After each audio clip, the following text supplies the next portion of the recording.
Assalamualaikum warahmatullahi wabarakatuh. Kembali lagi belajar fisika bersama Ibu Ajeng Restiani. Apa kabar anak-anak? Semoga kalian tetap sehat dan tetap menjaga protokol kesehatan. Pada pertemuan kali ini, Ibu akan membahas mengenai materi termodinamika. Materi termodinamika mencakup hukum ke-0, hukum ke-1, hukum ke-2.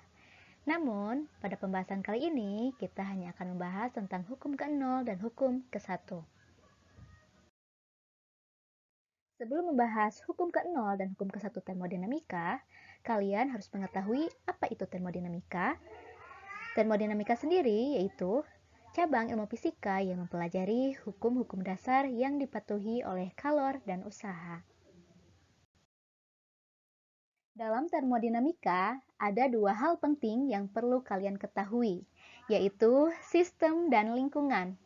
Sistem adalah sejumlah zat dalam suatu wadah yang menjadi pusat perhatian kita untuk dianalisis.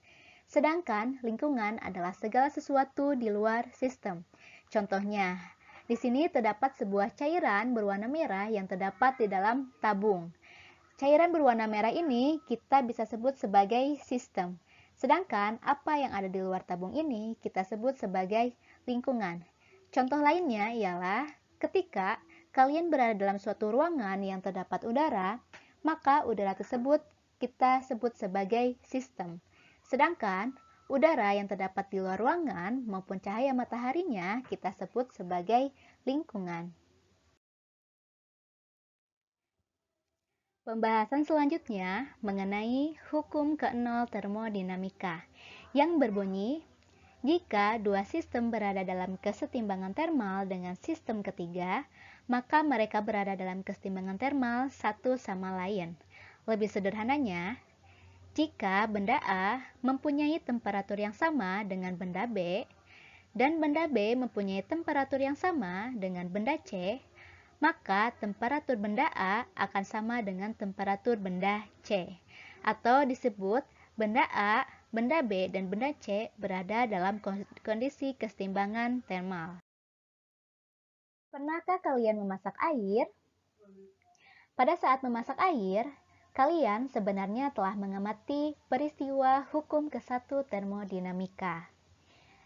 Air yang berada pada teko maupun panci yang kita amati itu disebut sebagai sistem. Sedangkan kompor yang kalian gunakan ataupun dapur bisa dikatakan sebagai lingkungan. Pada saat memasak air, artinya kalian telah menambahkan energi kalor ke air ataupun sistem. Kemudian, beberapa saat air pun matang. Dalam termodinamika, energi dalam air akan meningkat. Setelah itu, tutup teko maupun tutup panci akan bergerak-gerak. Nah, dalam termodinamika ini, air tersebut melakukan usaha. Oleh karena itu, hukum ke-1 termodinamika mempunyai bunyi, jika kita memberikan kalor pada suatu sistem, maka kalor itu akan digunakan untuk melakukan kerja atau usaha dan digunakan untuk mengubah energi dalamnya. Secara sistematis bisa ditulis sebagai Q sama dengan delta U ditambah W. Namun, penggunaan positif maupun negatif ini harus hati-hati ya, karena ada aturannya.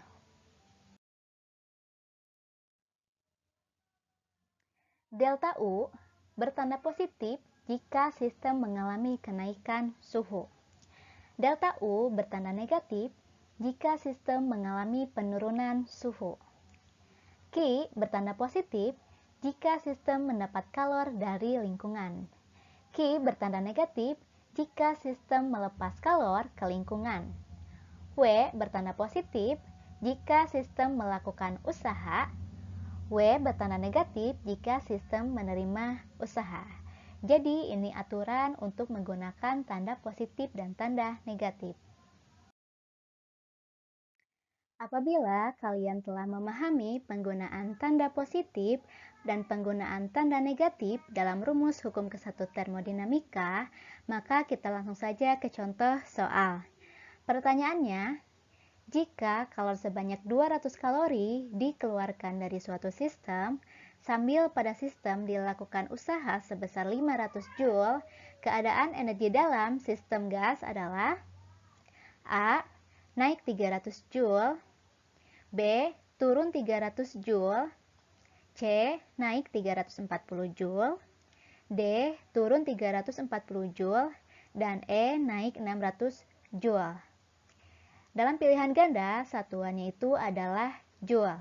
Maka kalau di sini nanti kita harus rubah ke dalam Joule. Ingat, 1 kalori itu ialah 4,2 Joule. Kemudian yang harus kita perhatikan lagi ialah kalor sebanyak 200 kalori dikeluarkan dari suatu sistem. Maka ketika sistem melepas kalor, itu tandanya negatif. Kemudian di sini sistem dilakukan usaha sebesar 500 Joule. Ketika sistem dilakukan usaha atau sistem menerima usaha, maka usaha tersebut akan bertanda negatif.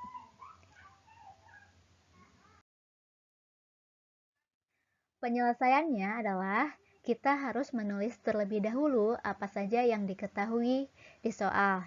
Yang diketahui di soal ialah kalor yang bertanda negatif sebesar 200 kalori.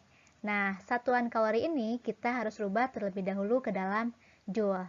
Menjadi negatif 200 dikali 4,2 sama dengan negatif 840 Joule. Kemudian, nilai usahanya atau nilai W-nya itu bertanda negatif sebesar 500 Joule. Kemudian yang ditanyakan adalah delta U atau energi dalamnya. Rumus untuk hukum termodinamika 1 ialah Q sama dengan delta U ditambah W. Karena nilai Q atau nilai kalornya negatif, maka kita tulis sebagai negatif 840. Kemudian delta U-nya yang ditanyakan kita tulis lagi. Sedangkan nilai W-nya atau nilai usahanya sebesar negatif 500 Joule. Karena yang ditanyakannya adalah delta U, maka nilai negatif 500 ini harus pindah ruas. Ketika pindah ruas itu menjadi positif, ya. Sehingga hasilnya negatif 840 ditambah 500 sama dengan negatif 340 Joule. Dicukupkan sekian penjelasan materi hukum ke-1 termodinamika. Mudah-mudahan kalian paham dan mengerti. Sampai jumpa di pertemuan selanjutnya. Wassalamualaikum warahmatullahi wabarakatuh.